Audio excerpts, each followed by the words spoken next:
Hey, at home with Greg today. Today we're going to be making some tomato bisque. One of the things about making any kind of food is sometimes you get in the ingredients and you realize that you don't have something. You're starting to pull out of the ingredients and you realize, oh my gosh, I don't have this. So what I'm going to teach you to do is improvise. And it's a lot of cooking is improvisation. If you don't want to go to the store again, because you forgot something, usually you can substitute out something. Today we're going to make tomato bisque, and I realized that I didn't have the diced stewed tomatoes that I normally like. Normally I like the fire roasted ones. They give a really good flavor. And I went in there and I realized I don't have any. So I found some tomatoes in my crisper, so we're going to use those. And I found some tomato sauce. So we're going to try it with that. I've never done it this way before, but let's find out how it works. So the first thing I'm going to do is I'm going to spin this camera around a little bit. And we are going to make a roux. Okay, and a roux is really easy. Basically, all it is some butter and some flour. And what you're going to do with this is just a simple thing to make your soup thicker. So I've got about a third of a stick of butter in here, and I'm going to put probably about 2 tablespoons of flour, maybe something like that. I plan on making quite a bit of soup. So we want to throw this in there. That's about enough. Maybe about that's still probably about 2. So what we'll do now is we stir that in, and I've already melted the butter just for time savings. So what you do is you stir that in, and you get kind of a bubbling, kind of a mixture. You can see it there on the screen. I just wanted to make sure the camera was there. So what you do, maybe a little bit more. The idea is to get this kind of doughy almost. It'll almost start looking like a dough. And you can, if this is too much, you can always just put this away, put it in the refrigerator and use it that way. Now what I'm going to do, since this is used to thicken it, I am going to take this off the burner right now and use this a little bit later because I actually don't need it right this second. So now that that's done, we're going to put in a little bit of olive oil, maybe, I don't know, 1.5 tablespoons, something like that. And now we're going to add to that, we're going to turn this up quite a bit. And we are going to add to that some onions. And the onions, I would say, is about 1/2 an onion. So we're going to do 1/2 an onion. There's some carrot in there. Now the reason we do the carrot is a lot of people will add sugar to theirs, and I try not to do that, and the carrots seem to make it sweet. And it doesn't matter because at the end we're gonna put all this in the blender anyways, and so it really doesn't matter that much. So we're gonna stick all this in there. I've also got my Roma tomatoes in here, and we're gonna try this out.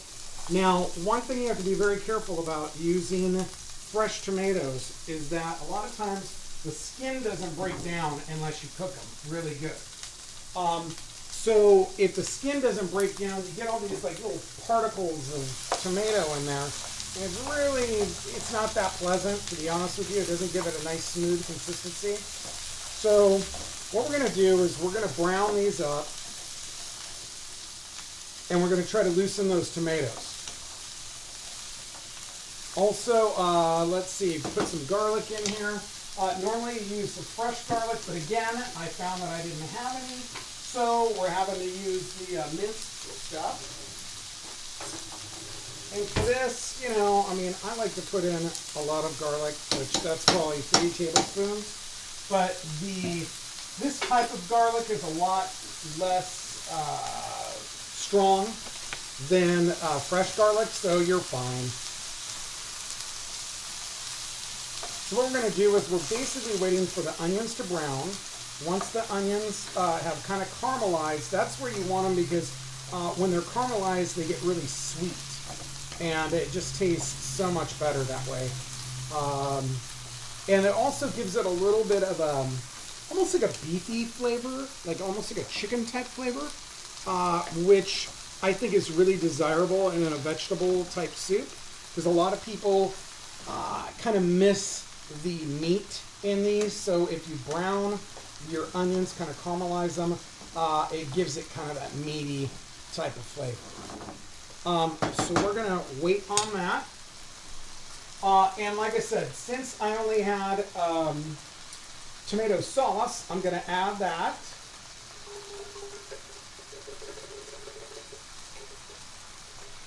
And to that, I'm going to add some chicken stock.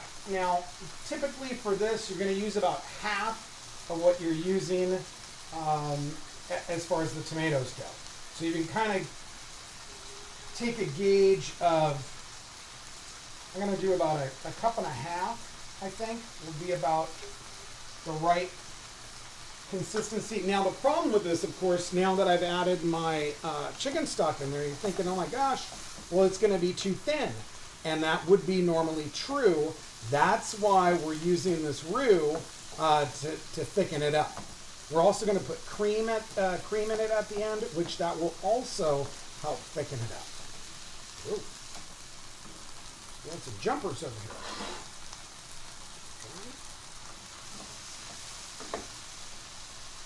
And this is breaking down really nicely, as you can see there.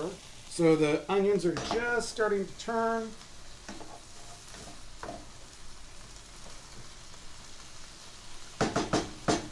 You can also put a little wine in there if you like. White would probably go best. Again, you have to make sure that it's all cooked off, because otherwise it will thin out your soup. But again, I don't think we're going to have a big problem with that.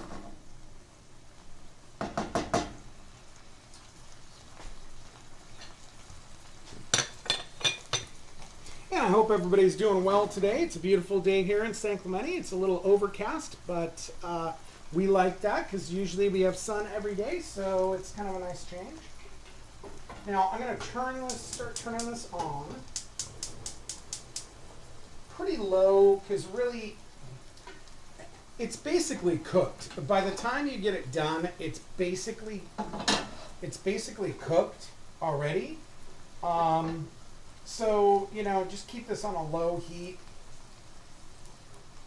And you can kind of check it out and say, oh, this is about the right thickness, or, you know, I could probably add a little more chicken stock. You know, really is personal preference on how you know, in particular like it.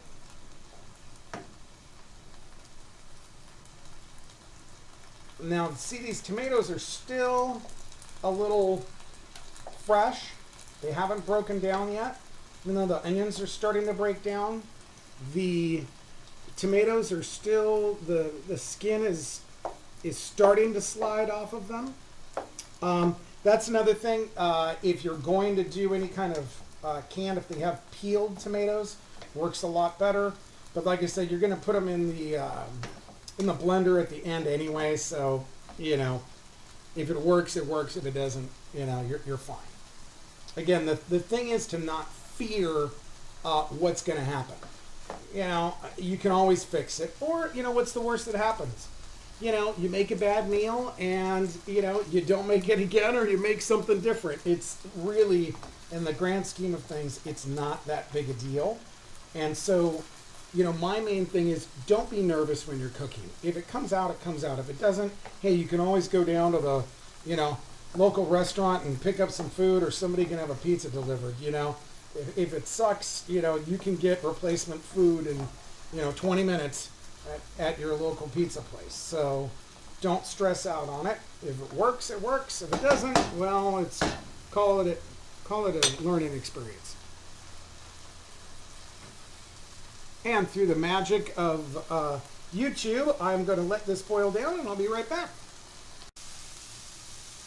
Okay, through the magic of YouTube, this is pretty much done. So we've caramelized our onions here, and now we're going to put them in the Cuisinart, or the blender, actually. Oh, before I do that, I did want to, I took some basil out of the garden here and wanted to throw that in there. You can also put some Italian seasoning. Can never go wrong. There we go.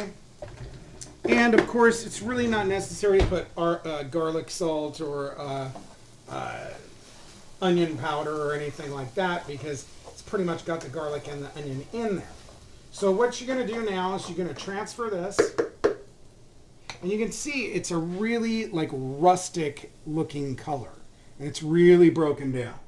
So what we're going to do with that, we're going to stick that in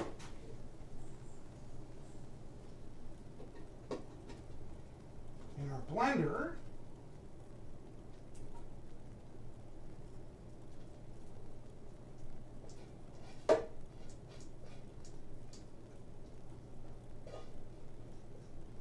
Okay, we're going to stick that in our blender, and then what we're going to do is we're going to put a little bit of this tomato sauce in here so that it allows it to kind of liquefy it. Because if there's no liquid in there, you're just going to get a bunch of chopped up mush. That should be enough.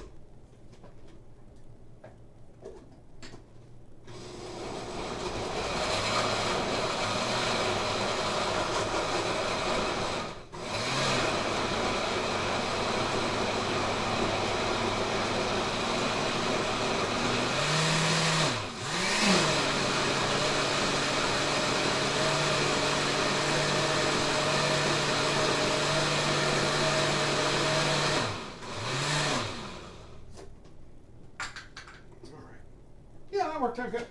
Okay, so you just add that to this.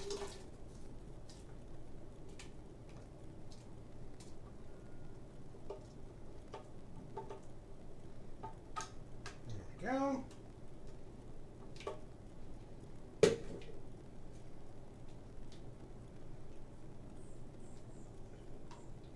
Now really, this is really, honestly, I don't think I need the roux. This is about the right consistency, if you ask me.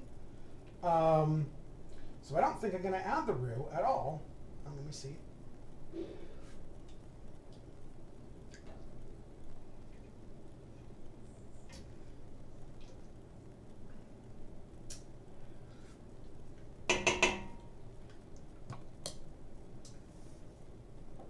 Not bad.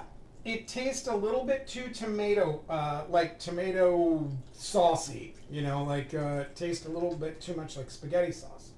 So because I can make it, because it's pretty thick already, I can make it thinner. I'm going to add some more chicken stock to it.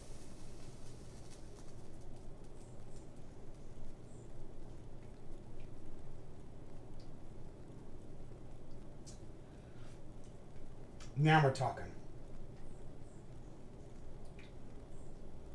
Ooh. And there we go. So what we would do with this is you would plate it. Oh, also we need a little cream. Forgot about that.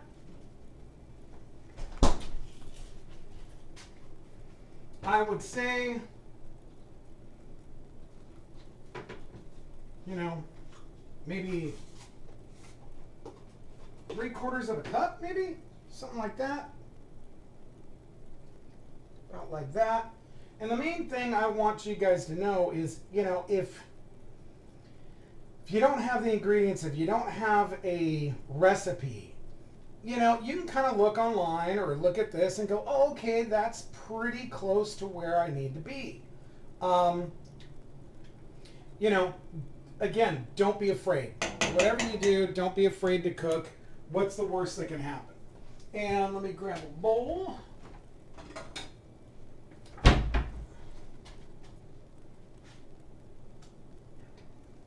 And as you can see, by gosh,